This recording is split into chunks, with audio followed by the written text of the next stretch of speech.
Ladies? Whichever one shall I pick?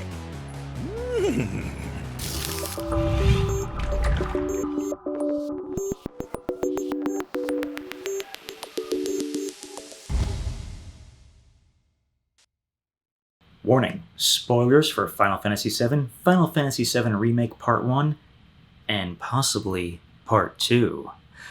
Hello, and welcome to the Felroad Express. Have you, the viewer, been enjoying all of the wonderful Final Fantasy VII Remake Intergrade Part 2 fan theories that are out there? Well, you should. In fact, the creators at Square Enix want you to theorize what's going to happen in Part 2. But there's one important thing that we need to tell you, and that is... You can't fall in love with me.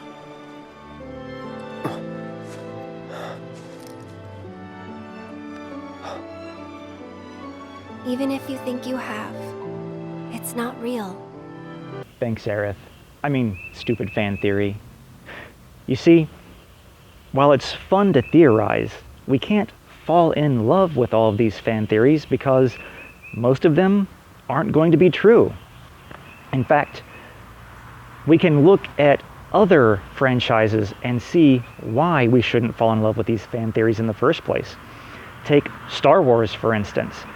The Disney trilogy, fans theorized about all the possible directions that the movies could go in, and, well, when they didn't go in any of those directions, many of the fans hated them. And while many of the fans were also justified due to the lack of pre-production planning on that entire trilogy, we can still look and see that while a lot of fan theories were amazing, that in the end, the people who fell in love with these fan theories set themselves up for failure from the very beginning. Let's also look at a more recent event, WandaVision. During the one and only season of WandaVision, fans were theorizing all throughout the season about who might show up and what was going to happen based solely on their experiences, their wants, and the comic books that already existed. And when the final episode of WandaVision aired, none of that came to fruition, and it made them mad. And it's extremely important to remember that the TV show didn't set us up to get to the great villain. It didn't set us up to get to see, these other Marvel characters that are in the extended universe. And we can't fall in love with that idea. In fact, it was said really good on this YouTube channel, I can't remember the name of it off the top of my head, but you'll see it right here, that when your fan theories start to put the theory before the actual story, that's when things get out of control. The story should drive the theories, not the theory driving the story. So remember, when you come up with fan theories like, Zack Fair was alive the entire time. He's the one that painted all the stamps around Midgar. And the stamp song is about him. Aerith and the Cetra were the bad guys the entire time. I mean, they were using the lifeblood of the planet to create materia. Sephiroth is going to activate Vincent's Chaos form, and that's going to be the final boss of Part 2. Oh yeah. You can enjoy the fact that they're being theorized, and you can enjoy the possible directions that Final Fantasy VII Part 2 could go into, but you just, once again, can't fall in love with them, because in the end, Square Enix is going to take us in a direction that none of us are expecting. While I do believe they're going to follow the original to a certain degree, maybe say like 80%, 20, 25, 30% of the game is going to be brand new content and stuff that has been thrown to us out of left field. And we're going to enjoy this ride. I mean, I trust Square Enix. They've proven that while they are going to take the story in a brand new direction, that what we're going to encounter is going to be a damn good story that fits within the Final Fantasy VII Ultimania. Thanks, Nymeria. That was my dog. You see, A lot of great YouTubers out there have been making really outlandish and colorful and amazing theories about where Part 2 and beyond is going to take us. And even though they have much more knowledge about the multiverse of Final Fantasy VII than I do, chances are most of their theories are also going to be wrong.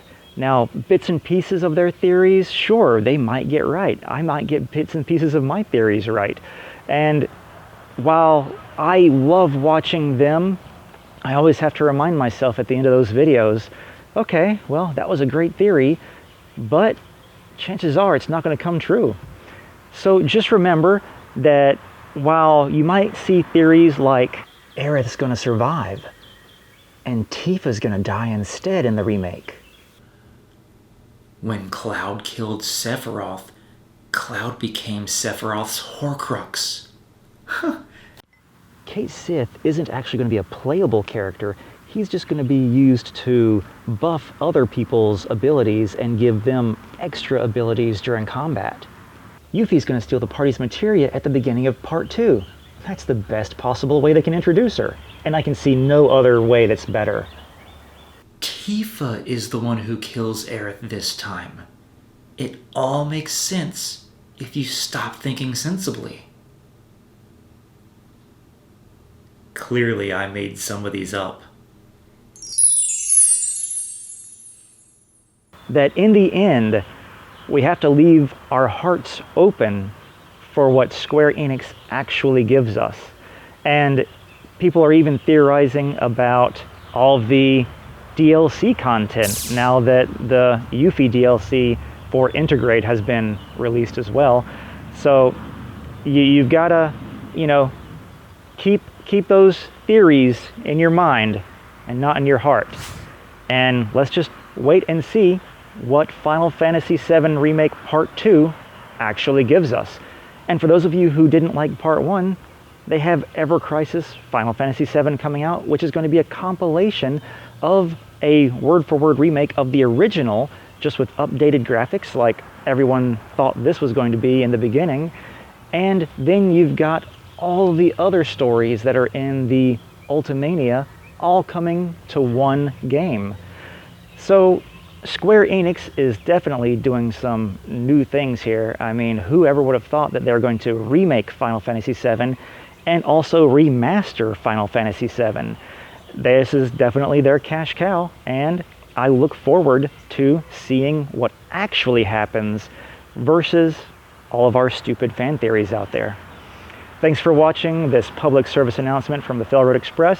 I hope you'll watch more board game and video game videos on our YouTube channel, including more Final Fantasy VII videos and fan theories to come.